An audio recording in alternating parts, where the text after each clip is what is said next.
Welcome to new lesson of the Google search ads course. और इस lesson में मैं आपसे बात करूंगा about language targeting. Alright, language targeting.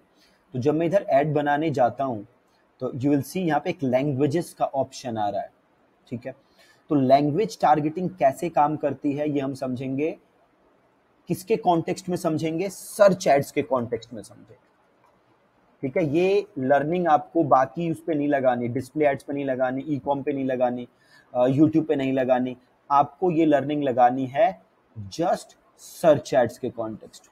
Alright, तो देखिए पहले तो सर्च एड्स काम कैसे करती हैं। अगर एक बार मैं उसको रिफ्रेश, एक बार हम दोबारा समझने की कोशिश करें तो मान लीजिए मैं गूगल पे सर्च करता हूं, मैं सर्च करता हूं कोडिंग क्लास से, मैं सर्च करता हूं कोडिंग क्लास। बड़े ध्यान से देखिएगा, मैंने सर्च किया कोडिंग क्लास, तो ये देखिए ये रिजल्ट किस में आ रहा है। मैंने सर्च किस लैंग्वेज में किया है, ये देखिए कोडिंग क्लास, इंग्लिश है, इंग्लिश है। राइट, रिजल्ट किस में आ रहा है? पहला रिजल्ट ऐड है, देखिए स्पॉन्सर्ड है, मींस ये ऐड है। किस लैंग्वेज में है? क्या ये हिंदी में है या इंग्लिश में है? इंग्लिश में है। नीचे आता हूं, एक और ऐड दिख रही है, स्पॉन्सर्ड है। बताइए इंग्लिश में है, हिंदी में है? इंग्लिश में है। और नीचे आते हैं, ये भी इंग्लिश में है, ये भी इंग्लिश में है, ये भी इंग्लिश में है।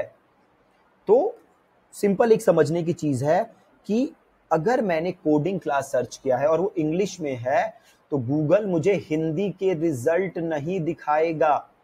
मुझे कौन से रिजल्ट दिखाएगा? इंग्लिश के ही रिजल्ट दिखाएगा, हिंदी के नहीं दिखाएगा।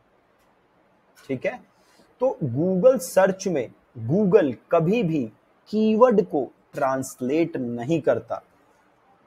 जो भी आप कीवर्ड रख रहे हैं गूगल उसको ट्रांसलेट नहीं करता है। इस चीज को आपको याद रखना है, गूगल कभी भी कीवर्ड को ट्रांसलेट नहीं करता। अगर मैंने इंग्लिश में कीवर्ड लिखा है तो इंग्लिश में ही रिजल्ट दिखाएगा। तो language targeting as such Google में प्रिटी सिंपल है। आपको यहाँ पे कोई टारगेटिंग नहीं रखनी। क्यों नहीं रखनी? क्योंकि अगर मेरा कीवर्ड इंग्लिश में है, मेरी ऐड इंग्लिश में है, तो सामने वाले को ऐड तभी दिखेगी अगर वो इंग्लिश में सर्च करेगा। अगर मेरी ऐड हिंदी में है, मेरा कीवर्ड हिंदी में है, तो सामने वाले को तभी ऐड दिखेगी जब मेरा ऐड हिंदी में या सर्च हिंदी में। सिंपल है। और एक और चीज मैं इसमें आपके लिए ऐड ऑन करना चाहता था, तो लैंग्वेज टारगेटिंग में इतना ही है, इससे ज्यादा कुछ है नहीं। कि जब हम कीवर्ड्स देखते हैं, जैसे हम कल देख रहे थे, हमने कीवर्ड्स देखे थे, हमने पूरा रिसर्च की थी, तो कभी भी हम कीवर्ड्स को देखें ना तो हमें ये नहीं देखना कि शॉर्ट टेल है, लॉन्ग टेल है, क्या है। हमारे लिए जो सबसे ज्यादा इंपॉर्टेंट है चीज वो है इंटेंट। कीवर्ड के पीछे इंटेंट कैसा है।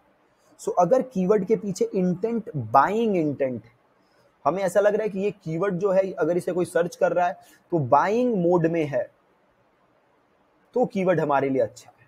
हाँ, अगर कीवर्ड पे वॉल्यूम कम है तो स्केलेबिलिटी का एक इशू जरूर रहेगा आपके लिए। बट अगर आप एक स्मॉल बिजनेस है, ज्यादा पैसे मार्केटिंग में नहीं लगा सकते, सपोज करिए आपका डेली का बजट ही 500 रुपए, तो मैं उसको वेस्ट तो अफोर्ड नहीं कर सकता ना, मैं अफोर्ड नहीं कर सकता ना उसको वेस्ट करना।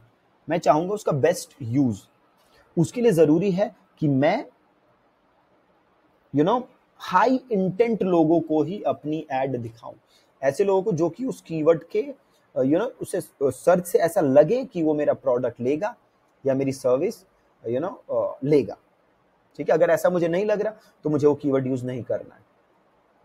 ठीक है, प्रिटी सिंपल। ठीक है जी, थैंक यू।